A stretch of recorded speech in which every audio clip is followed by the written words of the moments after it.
Nagtatrabaho ako noon bilang isang janitor sa impound area. Tawagin niyo na lamang akong Mario at ito ang aking kwentong kababalaghan. Wala pang isang linggo nang magsimula akong magtrabaho bilang isang janitor. Dito rin nagtatrabaho ang aking kumpare na si Mark, na siyang naging backer ko upang makapasok agad.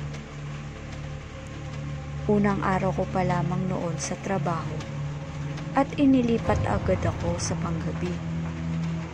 Hindi ko alam kung bakit pero masama ang kutob ko lalo pat sinabi sa akin ni Mark na, "Ingat ka sa panggabi ha, agahan mong pasok at tapusin mo agad ang paglilinis sa impound area dahil hindi mo magugustuhan ang maaari mong makita o sakaling abutin ka ng ating gabi sa paglilinis doon." Bigla akong natakot sa sinabi ni Mark. Hindi dahil sa multo kundi dahil sa inisip ko ay baka makakita ko ng mga bahid ng dugo na gawa ng mga sasakyang na aksidente at doon na binawian ng buhay ang mga nagmamay-ari nito. Wala kasi sa isip ko ang mga multo dahil hindi pa naman ako nakakakita nun. Kaya wala akong dapat ikatakot dahil para sa akin ay hindi naman totoo yun. Pero ang lahat ay nagbago nang magsimula na ako magtrabaho. Absent ang kasama kong janitor dahil may lagnat raw ito. Kaya naisipan ko na unahing linisin ang opisina at ihuli ang impound area. Lalo pat nandun ang supervisor namin at kailangan kong magpakitang gilas dito. 7:00 ako nagsimula sa aking paglilinis sa opisina, ngunit natapos ako ng mga bandang 9:00 dahil sa inutos sa akin ng bisor na tulungan ko siyang ligpitin ang mga nagkalat na mga files na inilagay namin sa kahon. Pagkatapos ay nagtungo na ako sa harap ng impound area. Napakaraming bubog ang nakakalat sa harap dahil sa may bagong dating na sasakyan na durog na galing sa aksidente. Makikita ang nakakalat na dugo sa driver's seat. Kinikilabutan ako sa nakikita ko habang naglilinis. Wala nang tao nun sa paligid, ngunit maliwanag ang lugar. Gawa ng maraming ilaw ang nakabukas, kaya makikita mo talaga ang paligid. Habang nagwawalis ako, ay hindi ko mapigilang mapatingin sa mga sasakyan. Parang hinahatak nito ang aking mukha na humarap doon.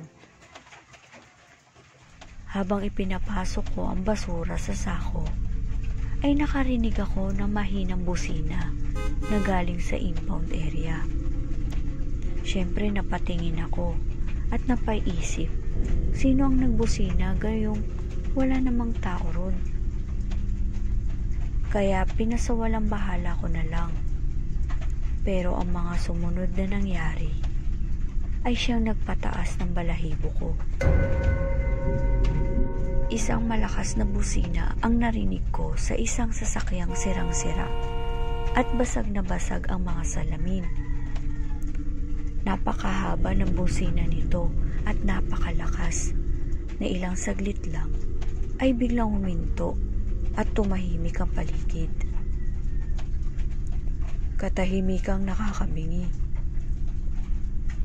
Nakatitig lamang ako sa mga sasakyan at inaaninag kung may tao pa ritong nakasakay na imposible namang mangyari lalo pa at ito ay sira na.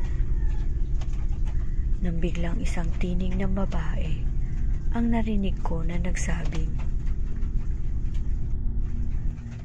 "Tulong! Tulungan mo ako, nasasaktan ako. Tulong!" Ang tinig niya ay mahiwaga na tila nag-e-echo pa sa tenga ko na parang nasa loob ng kuweba ng gagaling. Nagtayuan ang balahibo ko, ngunit nilakasan ko ang loob ko para sa taong nanghihingi ng tulong.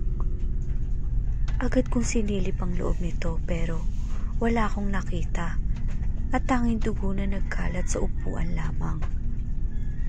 Napaatras ako at akmang tatakbo nang muli kong marinig ang tinig ng babae. Tulong! Tulungan mo ako. Sa takot ko, ay tila nanigas ang katawan ko. Kaya dahan-dahan ko itong nilingon. Paglingon ko, nakita ko ang babaeng umiiyak, nawasak ang muka, at nakaupo sa durug-durug na sasakyan. Pakiramdam ko, sumigaw ako ng malakas pero walang boses na lumabas sa aking bibig. Paatras akong bumuelo, patakbo at hindi alam kung saan pupunta. Nakita ko mula sa malayo ang aming supervisor at sinabi ang mga nakita kong kababalaghan. Natawa lamang siya sa mga sinabi ko at ang sabi niya, "Ano ba yan? Unang gabi mo pa lang, nakaisa ka na agad?" Sige. Huwag ka muna pumunta doon. Dito ka na muna tumambay ngayon sa office. Total, wala naman akong kasama eh. Magligpit ka na lang ng ibang mga files. Sa reaksyon niya, ay tila alam niya na ang nangyari. Maaring ito ang gustong sabihin ni Mark sa akin. At natapos ang buong magdamag na iyon at hindi ako bumalik sa impound area. Kinabukasan, ay napaisip ako kung itutuloy ko pa ba ang pagpasok. Pero sumagi sa isip ko na kailangan ko ang trabahong to. Kaya naman ay nilaksan ko na lang ang loob ko na ituloy ang trabahong ito. Pang-apat na gabi ko na sa trabaho at normal naman ang lahat. Kaya naman naging kampante na ako at nabawasan ang aking takot. Pero sa pang-5 araw, ay doon ko pala mararanasang muli ang mga kababalaghang ito. Muling umabsent ang ka-duty ko, pero nasanay naman na ako sa mga gawain doon kaya naman ayos lang kahit ako lang mag-isa at mainam pa yun upang mapansin ako ng supervisor namin na nagtrabaho ako ng may kainaman. 10:00 na nun. At nagpapahinga na ako dahil mabilis ko natapos ang paglilinis. Nang biglang may dumating na wrecker truck, dala-dala ang isang family van na kulay itim. Basag ang kanang bahagi ng salamin nito at tadtad ng bala. Tinanong ko ang wrecker kung anong dahilan bakit nagkaganyan.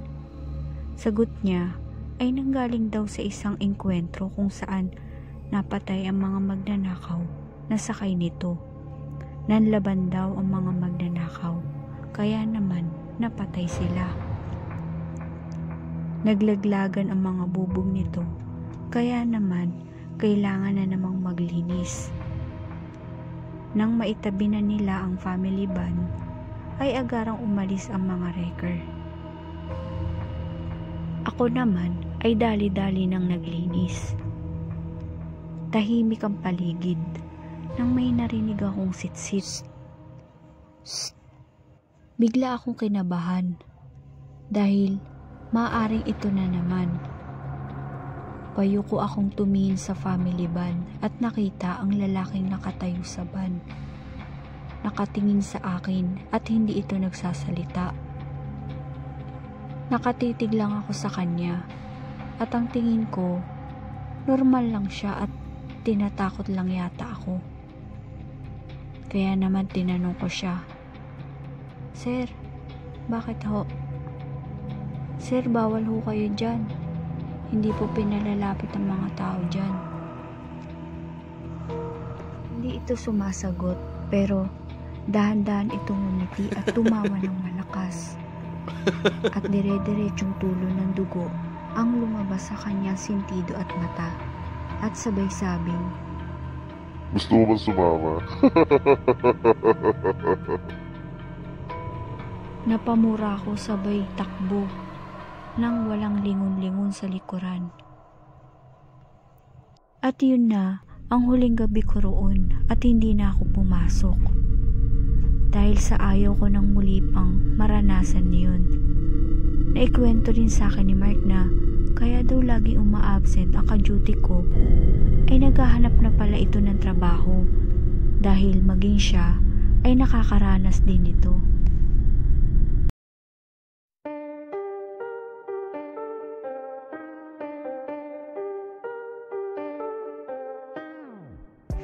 Maraming salamat po sa mga patuloy na nakikinig sa Showkot Ako Creepy Stories at sa mga bago pa lang sa aming channel. Pa-click ng subscribe button and hit the notification bell para lagi kayong updated sa mga bagong creepy stories na i-upload namin. Salamat po!